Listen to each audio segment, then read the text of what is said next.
ओम नमो भगवते वासुदेवाय। जय श्री हरि। जय पक्षीराज गरुड़ देव।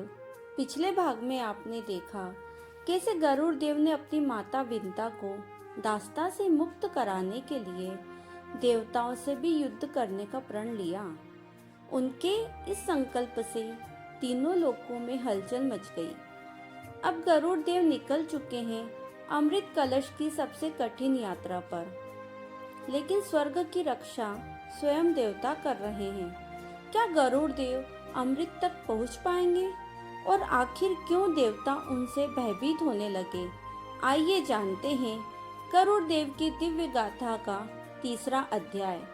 गरुड़ देव के उस भयंकर प्रण के बाद तीनों लोकों में हलचल मच गई। देवता चिंतित हो उठे। स्वर्ग लोक में यह समाचार अग्नि की तरह फैल गया कि एक महाशक्तिशाली पक्षीराज अमृत कलश प्राप्त करने के लिए स्वर्ग की ओर बढ़ रहा है। देवराज इंद्र क्रोधित हो उठे। उन्होंने देवताओं से कहा, अमृत देवताओं की सबसे बड़ी शक्ति है। यदि यह किसी और के हाथ लग गया तो स्वर्ग का संतुलन बिगड़ जाएगा।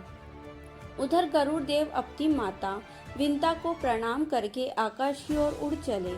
जैसे ही उन्होंने अपने विशाल पंख फैलाए, भयंकर तूफान उठने लगे। समुद्र की लहरें ऊंची हो गई, पर्वत कांप उठे, आकाश गरजने लगा। उनकी गति इतनी तीव्र थी कि देवता भी भयभीत हो गए। गरुड़ देव की पहली परीक्षा अमृत तक पहुंचने का मार्ग आसान नहीं था। रास्ते में अग्नि की विशाल दीवारें थी, चारों भयंकर ज्वालाएं प्रज्वलित हो रही थी, लेकिन गरुड़ देव बिना डरे आगे बढ़ते रहे।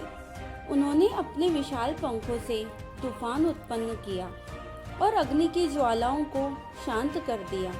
आगे एक विशाल चक्र घूम रहा था, इतना तेज कि कोई भी उसके पास नहीं जा सकता था, लेकिन गरुड़ देव ने अपनी दिव्य शक्ति से उसी क्षण अपने शरीर को छोटा कर लिया और चक्र के बीच से निकल गए।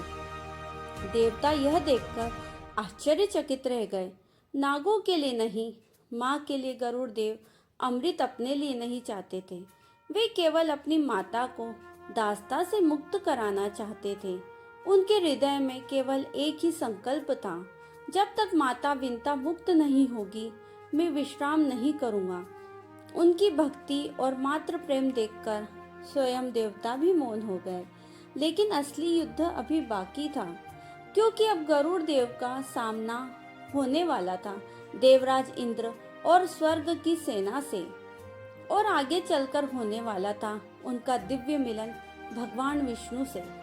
और इस प्रकार गरुड़ देव अपनी दिव्य शक्ति से हर बाधा को पार करते हुए अमृत के और भी निकट पहुंच गए। लेकिन अब उनका सामना होने वाला था स्वर्ग के सबसे शक्तिशाली देवताओं से।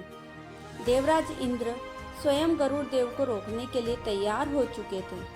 क्या गरुड़ देव देवताओं को पराजित कर पाएंगे? क्या उन्हें अमृत कलश प्राप्त होगा? और कैसे होगी उनकी भगवान विष्णु से पहली दिव्य भेंट? जानने के लिए जुड़े रहिए गरुड़ देव की इस अद्भुत दिव्य गाथा के अगले भाग में। अगर आपको यह कथा पसंद आई हो तो वीडियो को लाइक करें, शेयर करें और चैनल को सब्सक्राइब जरूर करें। जय श्री हरि। जय पक्षीराज गरुड़ देव।